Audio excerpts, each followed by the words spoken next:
मेरा नाम दीपाली है. I am working with the IT sector. My question is, can a Muslim male marry a Hindu girl? And if yes, is it legal in the eyes of Islam? बहन ने सवाल किया है कि वो IT सेक्टर से ताल्लुक रखती है. अच्छा, वो आप गैर मुस्लिम है, मुसलमान होती तो आपको भी इंटरोगेशन के लिए लिया जाता था. IT सेक्टर बहुत खतरनाक सेक्टर है आज की तारीख में. जो IT के अंदर है उसको चौकन्ना रहना पड़ता. आप गैर मुस्लिम है, आप पर कोई एतराज नहीं. मुसलमान है तो प्रॉब्लम में आ जाएंगी. बहन ने सवाल किया है कि क्या एक मुसलमान हिंदू औरत से शादी कर सकता है, और किया तो क्या ये जायज है कि नहीं. बहन, मैं आपसे सवाल पूछना चाहता हूं, अगर एक गाड़ी है और एक गाड़ी का पहिया ट्रैक्टर का है, ट्रक का है, और दूसरा बाइसिकल का है, तो क्या गाड़ी सही तरीके से चल सकेंगी? नहीं. बिल्कुल नहीं. इसीलिए कुरान मजीद में अल्लाह ताला फरमाते हैं सूरह बकरा में, सूरह नंबर 2 आयत नंबर 221 में लिखा गया है कि आप मुशरिका मतलब गैर मुस्लिम औरत से शादी मत करो जो शिर्क कर रही है, जब तक वो ईमान ना लाए. क्योंकि एक मोमिन, एक मुस्लिम औरत एक मुशरिक औरत से, गैर मुस्लिम औरत से जो शिर्क करती है उससे बहुत बेहतर है.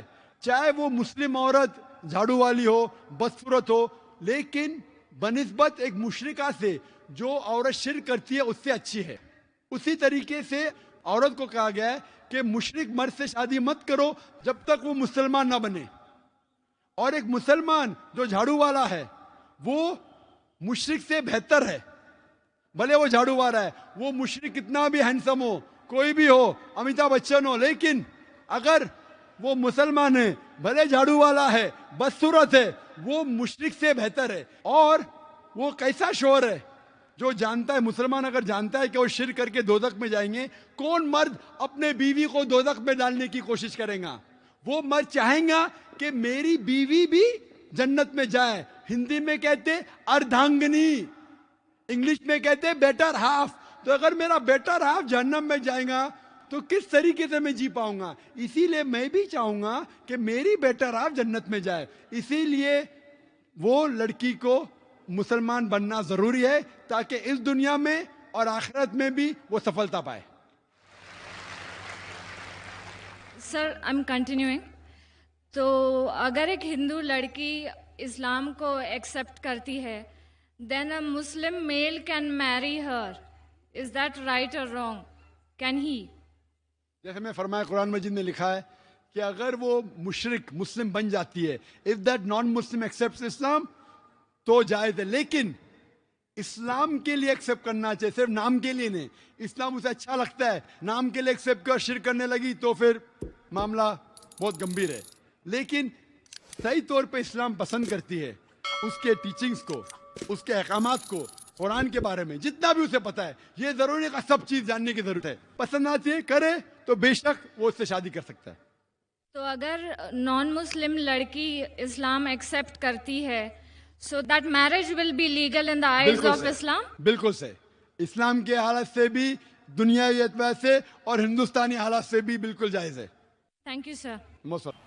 मेरा सवाल एक है, ये अपना हिंदुस्तान में जो है, पहले हिंदुज़म आया, बाद में बुद्धिज़्म आया, बाद में जैनिज़्म आया, और लास्ट में जाके सिखिज़्म आया. ये सब में कभी भी ऐसा झगड़ा लफड़ा बिपड़ा कुछ भी नहीं हुआ. इधर से जितना भी आया, जैसे जूइश है, बाद में क्रिश्चियंस है, बाद में इस्लाम है, ये तीनों में 1400 साल होने के बाद भी अभी तक क्यों लड़ाई झगड़े हैं? पहला सवाल ये है. दूसरा सवाल, आप जो टेररिस्ट का जो भी कुछ डेफिनेशन दिए वो तो ठीक है, जान दे दो, मगर टेररिस्ट लोग इस्लाम को बदनाम करते. कुछ भी हो, आप उसके अगेंस्ट ये जो काम कर रहे हैं ये बहुत अच्छा है. दूसरी बात, ये अभी जो इराक में वो अच्छा काम नहीं किए. कोई भी हो, मुसलमान हो, हिंदू हो, रिलीजियस प्लेसेस को ऐसा नहीं करना चाहिए. जरा बराबर से सवाल. भाई साहब ने 2 सवाल पूछा है. पहला सवाल पूछा है कि हिंदुस्तान में पहले हिंदू धर्म आया, हिंदुज़म आया, फिर बुद्धिज़्म आया, फिर जैनिज़्म आया, फिर सिखिज़्म आया. लफड़ा झगड़ा नहीं हुआ. लेकिन ये जुडाइज़म, क्रिश्चियनिटी, इस्लाम में हमेशा झगड़ा है. क्यों? आप शायद अपने मज़हब के बारे में नहीं जानते. आपने महाभारत पढ़ी? महाभारत पढ़ी आपने? पूरी महाभारत में झगड़ा ही झगड़ा है।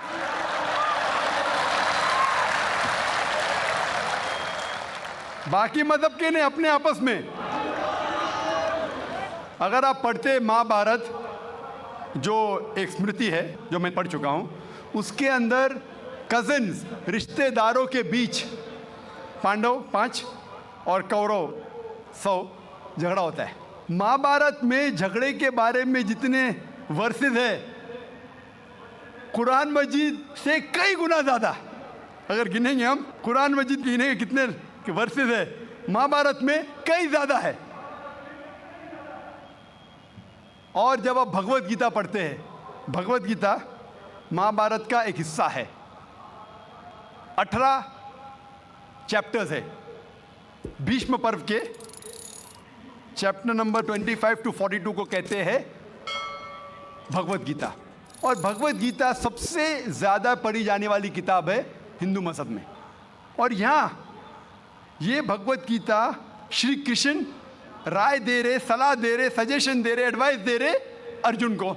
जब आप पढ़ते Bhagavad Gita chapter number 1 verse number 45-46, Arjun जंग के मैदान में अपने हथियार को ज़मीन पे रखता है और कहता है श्री कृष्ण से, मैं जंग के मैदान में निहत्था मरना पसंद करूंगा बनिस्बत अपने रिश्तेदारों से लड़ूं। ये कहता है, आपने पढ़ी होंगी। उसके फौरन बाद चैप्टर नंबर 2 वर्स नंबर 2 और 3 में श्री कृष्ण कहते हैं अर्जुन से, अर्जुन तुम इतने बुज़दिल कब से बन गए? तुम नपुंसक कब से बन गए? How have these impurities come in your heart? How have you become important? वो कहते हैं कि क्षत्रिय का धर्म है लड़ना। फिर वर्स नंबर 31, 32, 33 में कहते हैं, वो क्षत्रिय खुशनसीब है जिसे लड़ने का मौका मिलता है। अगर आप लड़ेंगे तो आप स्वर्ग में जाएंगे, लड़ेंगे नहीं तो स्वर्ग में नहीं जाएंगे। कौन कहता है? श्री कृष्ण एडवाइस देते हैं अर्जुन को।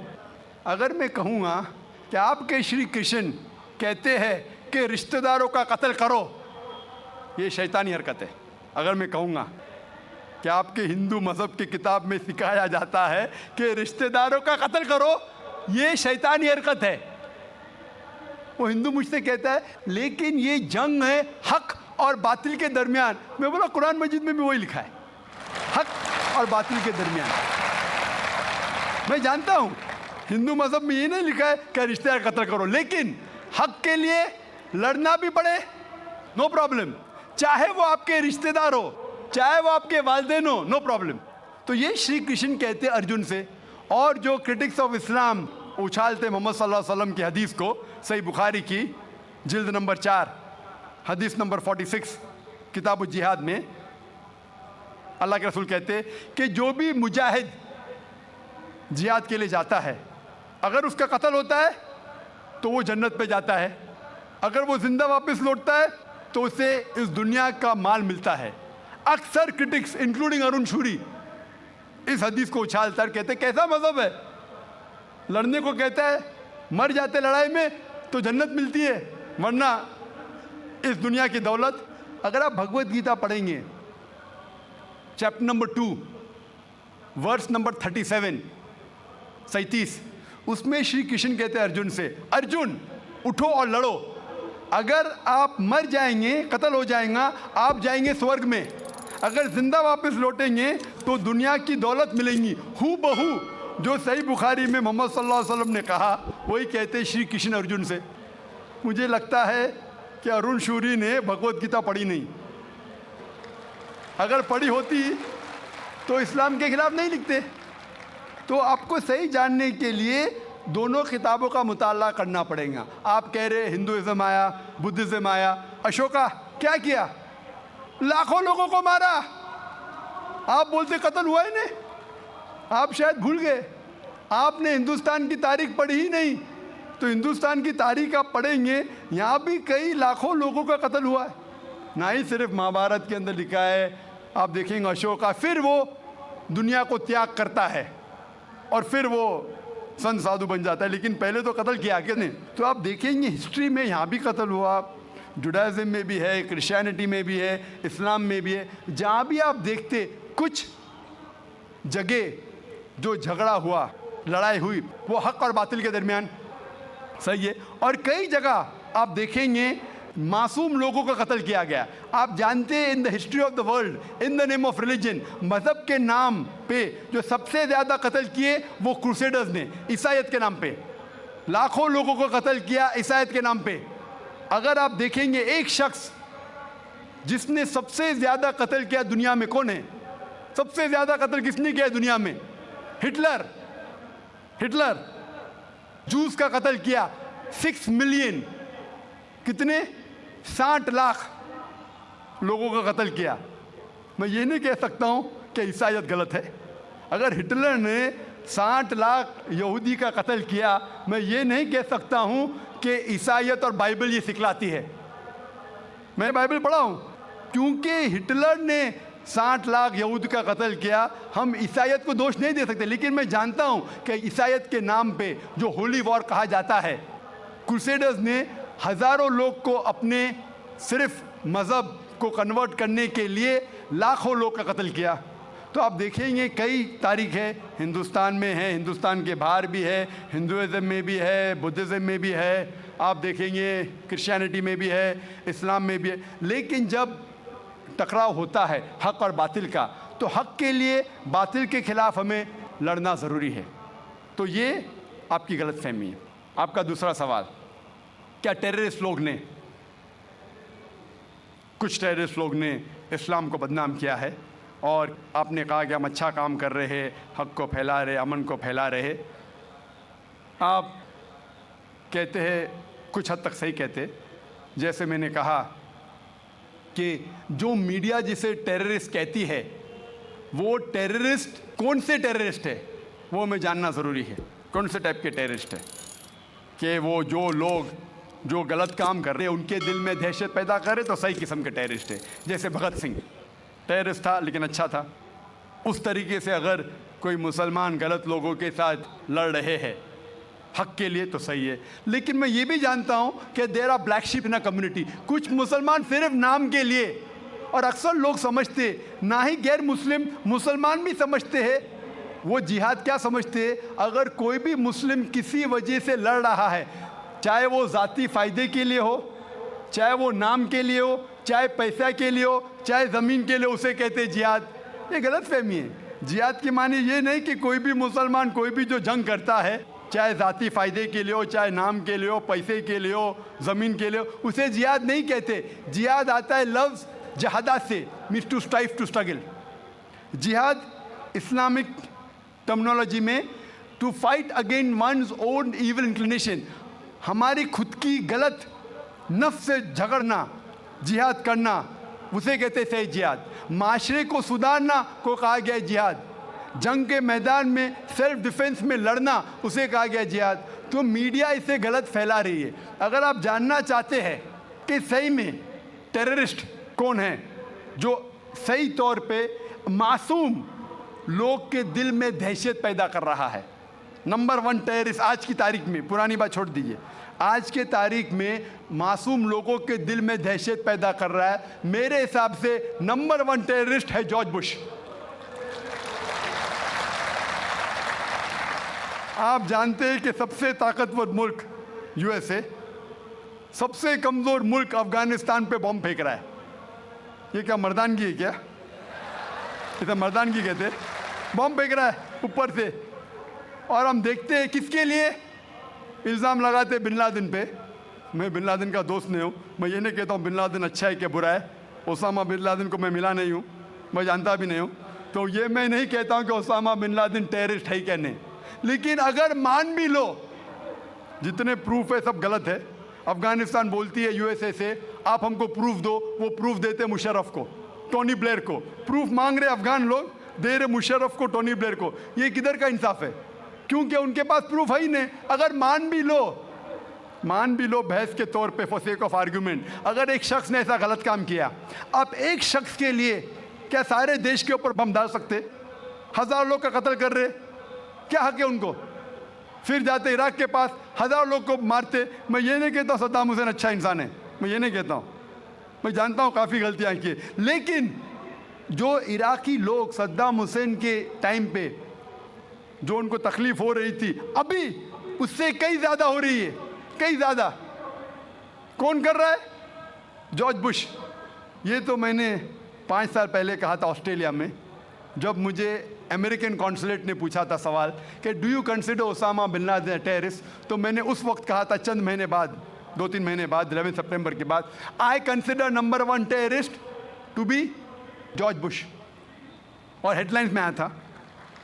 आज तो कई लोग कहते हैं कि जॉर्ज बुश टेररिस्ट नंबर 1 है। अमेरिका में भी जब एक सर्वे हुआ था, एक प्राइवेट ऑर्गेनाइजेशन ने सर्वे की थी यूएसए में, जानने के लिए 3 नाम दिए उनने, कौन सबसे बड़ा टेररिस्ट है, Osama bin Laden, Saddam Hussein या जॉर्ज बुश। नंबर 1 हमेशा जॉर्ज बुश है। गैर मुस्लिम भी कहते हैं सबसे नंबर 1 टेररिस्ट है जॉर्ज बुश। सबसे लोएस्ट परसेंटेज उसको मिला 73%, और कुछ लोग ने 78% लोग ने कहा कि टेररिस्ट नंबर 1 जॉर्ज बुश। अभी उन्हें पता लग रहा है 5 साल बाद, 6 साल बाद, मैं तो पहले कहा था।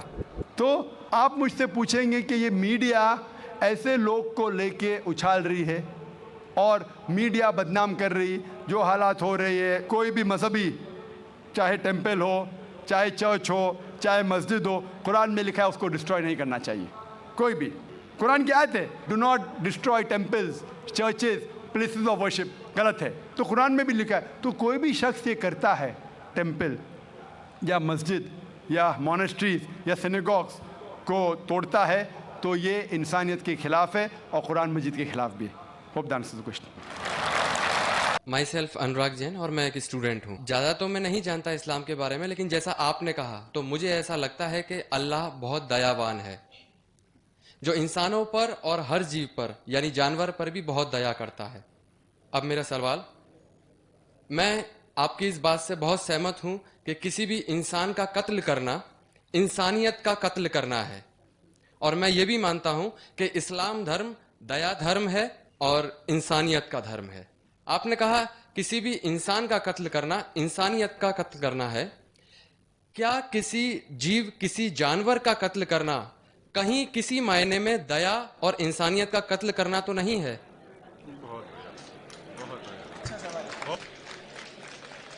भाई साहब ने बहुत अच्छा सवाल किया कि इंसान का कत्ल करना इंसानियत की कत्ल करने के बराबर है, लेकिन क्या कोई जानवर का कत्ल करना इंसानियत की कत्ल करने के बराबर है क्या नहीं?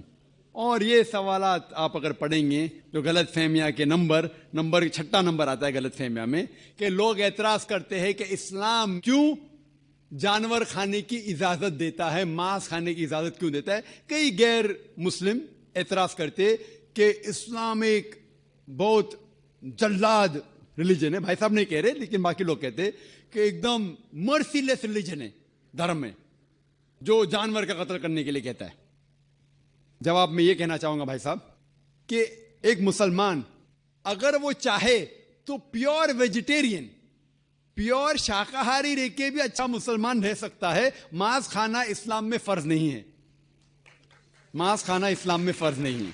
वो एक अच्छा मुसलमान रह सकता है शुद्ध शाकाहारी होके भी। लेकिन बट अल्लाह ताला फरमाते हैं कुरान मजीद में, सूरह मायदा में, सूरा नंबर 5 आयत नंबर 1 में, कि हमने कैटल बनाए, 4 पांव वाले जानवर बनाए जिसको आप खा सकते हैं।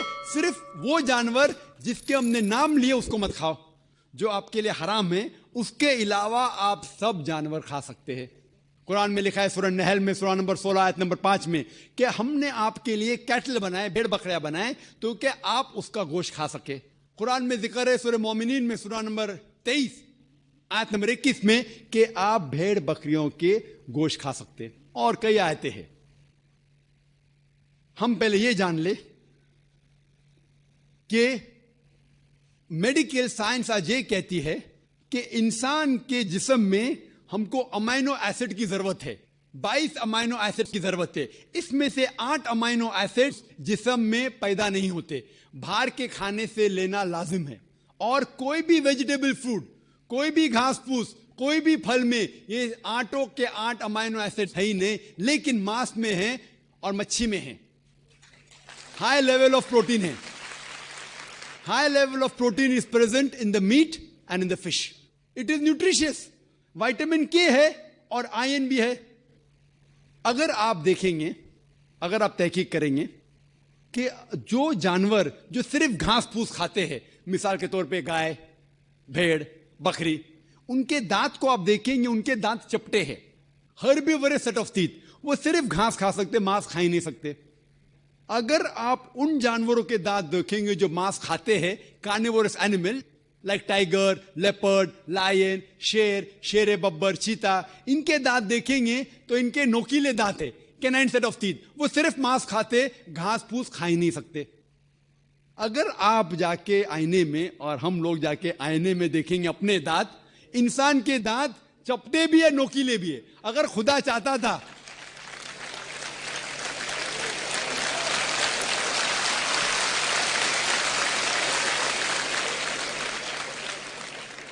अगर खुदा की ये इच्छा थी कि इंसान सिर्फ घास फूस खाए तो ये नोकीले दांत कैनाइन टीथ क्यों दिए? तो मैं डॉक्टर हूं, मांस खाने के लिए. डाइजेस्टिव सिस्टम जो है हर्बीवोरस एनिमल का, गाय बकरी का डाइजेस्टिव सिस्टम, वो सिर्फ घास फूस डाइजेस्ट कर सकता है, हजम कर सकता है, गोश्त को हजम कर ही नहीं सकता है. आप अगर शेर, चीता, शेर बब्बर का डाइजेस्टिव सिस्टम देखेंगे, वो घास फूस हजम कर ही नहीं सकता है, सिर्फ गोश्त हजम कर सकता है. हम इंसानों का डाइजेस्टिव सिस्टम अल्लाह सुब्हाना व तआला ने इस तरीके से बनाया कि घास फूस भी हजम कर सकता है, गोश्त भी. तो हम घास फूस भी खा सकते हैं, गोश्त भी खा सकते हैं. और आप देखेंगे कि बहुत से लोगों को गलत फहमी है कि हिंदू मजहब में, हिंदू धर्म में गोश्त खाना हराम है. यह बिल्कुल गलत फहमी है. अगर आप पढ़ेंगे हिंदू धर्म की किताब, हिंदू धर्म की किताब पढ़ेंगे, मनुस्मृति अध्याय नंबर 5 श्लोका नंबर 30, उसमें लिखा हुआ है कि भगवान ने, खुदा ने कुछ जानवर को खाने के लिए बनाया है और कुछ जानवर को खा जाने के लिए. Some animals he has created to eat and some to be eaten. कुछ खाने के लिए और कुछ खा जाने के लिए. अगर आप उन जानवरों को खाते हैं जो खुदा ने खाने के लिए बनाया है तो आप कोई गुनाह नहीं करते. मनुस्मृति अध्याय 5 श्लोक का नंबर 30. आगे आप पढ़ेंगे मनुस्मृति अध्याय 5 श्लोक का नंबर 31 में लिखा हुआ है कि अगर आप जानवर का कत्ल करते हैं पूजा के लिए तो आप कोई गुनाह नहीं कर रहे. आगे पढ़ेंगे मनुस्मृति अध्याय नंबर 5 श्लोका नंबर 39 और 40, उसमें लिखा हुआ है कि खुदा ने सैक्रिफिस्ड एनिमल बनाया है, मतलब खुसूसन कुछ जानवर बनाया है तो कि सैक्रिफाइस की जाए और उसको खा सके. अगर आप उस जानवर का कत्ल करते हैं सैक्रिफाइस के लिए और खाते हैं जो अल्लाह ताला ने, भगवान ने बनाया है, तो आप कोई गुनाह नहीं करते. ऋग्वेद में है कि आप खा सकते हैं. ऋग्वेद में यह भी लिखा है कि आप भैंस खा सकते हैं, आप गाय खा सकते हैं. कितने श्लोक के मैं हवाला दे सकता हूं. अगर आप पढ़ेंगे महाभारत, देखो ऋग्वेद तो बहुत कम हिंदू लोग ने पढ़ा है, लेकिन महाभारत तो आप जानते होंगे, सुना होगा. महाभारत पढ़ेंगे अनुशासन पर्व चैप्टर नंबर 88, उसमें जो पांडव के सबसे बड़े भाई युधिष्ठिर, वो भीष्म से कहते हैं कि हम यज्ञ में, पूजा में क्या चीज देना चाहिए ताकि हमारे बाप दादा, हमारे पुरखों को सहूलत हो, आराम मिले, उन्हें पीस, अमन मिले, दे विल बी सेटिस्फाइड. तो भीष्म कहते हैं कि यज्ञ में, पूजा में अगर आप वेजिटेबल्स देंगे, घास फूस, फल, चावल देंगे तो हमारे बाप दादा, हमारे पुरखों 1 महीने तक संतुष्ट रहेंगे. कितने महीने तक? 1 महीने तक. अगर आप मच्छी देंगे तो 2 महीना, अगर गोश्त देंगे तो 3 महीना, खरगोश देंगे तो 4 महीना, बकरी देंगे तो 5 महीना, सूअर देंगे तो 6 महीना, अगर परिंदा देंगे तो 7 महीना, हिरन देंगे तो 8 महीना. ये कंटिन्यू होता है. मेन्यू होता है ना, होटल का मेन्यू, उस तरीके से कंटिन्यू होता है. और आगे लिखा गया है अगर आप भैंस देंगे तो 11 महीना, अगर गाय देंगे तो पूरे 1 साल. कौन कहता है? भीष्म कह रहा है युधिष्ठिर से. महाभारत अनुशासन पर्व चैप्टर नंबर 88 मैं हवाला दे रहा हूं. आप ये नहीं कहना जो जाकिर भाई कुछ भी कह रहा है दिमाग से, मैं हवाला दे रहा हूं, ये आपके किताबों में लिखा हुआ है. उसके आगे लिखा हुआ है कि अगर आप राइनोसेरस देंगे, राइनोसेरस, तो हमेशा के लिए संतुष्ट रहेंगे. ऐसे कई चीजें हैं. वजह क्या थी कि हिंदू लोग शाकाहारी बन गए, कई हिंदू लोग। इसकी वजह यह है कि कई हिंदू लोग अहिंसा की तरफ जा रहे थे, वो बाकी मज़ाहिब से मुतासिर होके।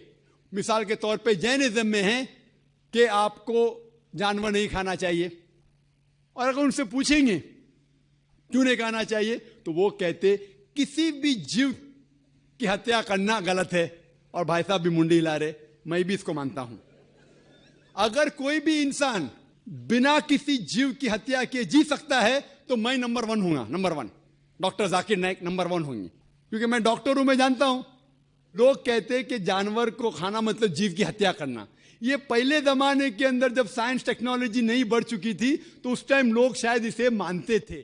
आज साइंस टेक्नोलॉजी बढ़ चुकी है, हम जानते हैं कि इवन जो प्लांट्स है, जो फल है और जो पौधे हैं, उनके पास भी जान है। तो आपकी लॉजिक फेल हो गई। अभी जब हमें यह पता चला कि पेड़ पौधे और फल की भी जान है तो लॉजिक में जरा तब्दीली आ गई। अभी लोग कहते हैं हमें पता है कि पेड़ पौधे की जान है, लेकिन पेड़ पौधे को दर्द का एहसास नहीं होता। ठीक है भाई, ये पहले की बात है। आज साइंस बढ़ चुकी है, हम जानते हैं कि पेड़ पौधे को भी दर्द होता है। वो हंस भी सकते, वो रो भी सकते, उनको भी दर्द होता है। लेकिन ये अलग बात है कि वो जब चिल्लाते हैं उनकी चीख हमारे कानों तक सुनाई नहीं देती, क्योंकि इंसान सिर्फ 20 साइकिल से लेके 20,000 साइकिल पर सेकंड तक सुन सकता है। इसके ऊपर इसके नीचे इंसान सुन नहीं सकता। क्योंकि हम पेड़ पौधे की चीख नहीं सुन सकते, उसका मतलब ये नहीं कि हम उनकी हत्या कर सकते। एक शख्स था जो मुझसे बहुत बहस कर रहा था। वो जाकिर भाई, मैं मानता हूं कि पेड़ पौधे की जान है, पेड़ पौधे को दर्द होता है, लेकिन ये जानवर के 5 सेंसेस है, 5 समझ है। ये पेड़ पौधे के 2 या 3 कम है, सिर्फ 3 सेंसेस है। तो इसीलिए जानवर को कत्ल करना बड़ा गुनाह है, पेड़ पौधे को कत्ल करना कम गुनाह है। तो मैंने कहा कि मिसाल के तौर पे बहस के लिए मान लो आप सही है, फॉर सेक ऑफ आर्ग्यूमेंट, बहस के तौर पे मान लो आप सही है। तो मैंने उनसे कहा आपका अगर भाई पैदा होता है गूंगा और बहरा, 2 सेंसेस लेस, ना वो सुन सकता है ना बोल सकता है, उसके बाद अगर वो बड़ा होने के बाद कोई आके उसका कत्ल करता है तो आप जाके जज से कहेंगे मी लॉर्ड कातिल को कम सजा दो क्योंकि मेरे भाई के 2 सेंसेस कम थे।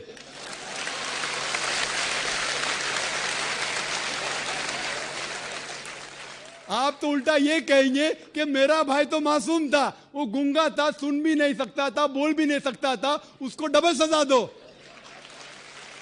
यहां जज हजरात बैठे हुए इधर। लेकिन इस्लाम में ऐसा नहीं होता है कि 2 सेंसेस कम 2 सेंसेस ज्यादा। अल्लाह ताला फरमाते सूरह बकरा में सूरा नंबर 2 आयत नंबर 168 में, या अल्लज़ीना आमनू, ओ मोमिनो, आप वो खाओ जो आपके लिए हलाल है। जो हलाल है आप खा सकते। आप जो सांस ले रहे, भाई साहब सांस ले रहे, आपको पता है कि millions of germs are dying. ये जरासीम जो आप सांस लेके, उनको भी जान है। आप अगर 5 मिनट तक सांस नहीं लेंगे आप मर जाएंगे। हर मिनट में आप हत्या कर रहे हैं, आपको पता है। लेकिन ये जो जानवर है, पेड़ पौधे है, जरासीम है, ये आलमी भाईचारे में नहीं आते। इनका कत्ल करना आम तौर से हराम है। लेकिन अगर आपको जीने के लिए इनका कत्ल करते हैं अल्लाह का नाम लेते हुए कि हम इनको कत्ल कर रहे हैं, तो ये गुनाह नहीं है। लेकिन सिर्फ हमारे निशानेबाजी के लिए अगर मैं कोई जानवर का कत्ल करता हूं वो हराम है। लेकिन खाने के लिए अगर मैं जानवर का कत्ल करता हूं या पेड़ पौधे काटता हूं खाने के लिए, तो ये इस्लाम में इजाजत है। जो जानवर की इजाजत है, जो जानवर हलाल है, उसको आप काट सकते हैं खाने के लिए, सिर्फ निशानीबाजी के लिए नहीं। तो आप देखेंगे आम हिंदू के जो है ना आलमी भाईचारे, उसके अंदर पेड़ पौधे भी आपके भाई है, जानवर भी भाई, जो इस्लाम में नहीं। इस्लाम में आलमी भाईचारे के लिए हर इंसान आपका भाई है, भले अमेरिका में हो, इंडिया में हो, यूके में हो, काला हो, गोरा हो, वो आपका भाई है। लेकिन जानवर आपके भाई नहीं है। लेकिन जानवर का भी हुकूक कुरान और हदीस में दिया गया है। लेकिन जो जानवर की इजाजत दी गई है खाने के लिए, उनको हम खा सकते। होप ये जवाब आपके लिए काफी है। आपने ये कहा कि पेड़ पौधों को यदि हम खाते हैं तो कुछ सुनाई देने की आपने बात कही थी, लेकिन हम ऐसा तो कर ही सकते हैं जिन बच्चों की हमें चीख या किसी भी चीख सुनाई दे रही है उसको रोने से रोक सकते हैं। दूसरा, जो चाइना में नवजात शिशु खाए जाते हैं, यदि कोई इस्लाम धर्म का अनुयायी उनका अल्लाह का नाम लेकर यदि खाता है तो क्या ये उचित है? मैंने एक अखबार में कटिंग पढ़ी थी कि वहाँ न्यू बॉर्न चाइल्ड वहाँ खाए जाते हैं, तो क्या इस्लाम में इस तरीके की इजाज़त है? आपने ये कहा कि पेड़ पौधों को यदि हम खाते हैं तो कुछ सुनाई देने की आपने बात कही थी, लेकिन हम ऐसा तो कर ही सकते हैं जिन बच्चों की हमें चीख या किसी भी चीख सुनाई दे रही है उसको रोने से रोक सकते हैं। दूसरा, जो चाइना में नवजात शिशु खाए जाते हैं, यदि कोई इस्लाम धर्म का अनुयायी उनका अल्लाह का नाम लेकर यदि खाता है तो क्या ये उचित है? मैंने एक अखबार में कटिंग पढ़ी थी कि वहाँ न्यू बॉर्न चाइल्ड वहाँ खाए जाते हैं, तो क्या इस्लाम में इस तरीके की इजाज़त है? भाई साहब ने सवाल किया कि क्योंकि बच्चों की जो चीख सुनाई देती तुम चुप कर ले, सुनाई नहीं दे तो क्या करेंगे? और उन्हें सवाल पूछा कि चाइना में बच्चों का गोश्त खाया जाता है, वो बिल्कुल हराम है। जैसा मैंने कहा, सिर्फ उन जानवर जिनकी इजाजत है वो जानवर का गोश्त आप खा सकते, इंसान का गोश्त खाना तो बिल्कुल हरामी है।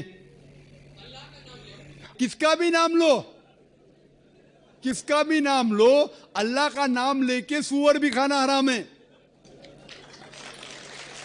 जो जानवर की इजाजत है वो ही जानवर खा सकते हैं, और कोई भी जानवर ने, भले आप अल्लाह का नाम लो या ना लो, अल्लाह ने जब इजाजत दी नहीं तो नाम लेके क्या फायदा।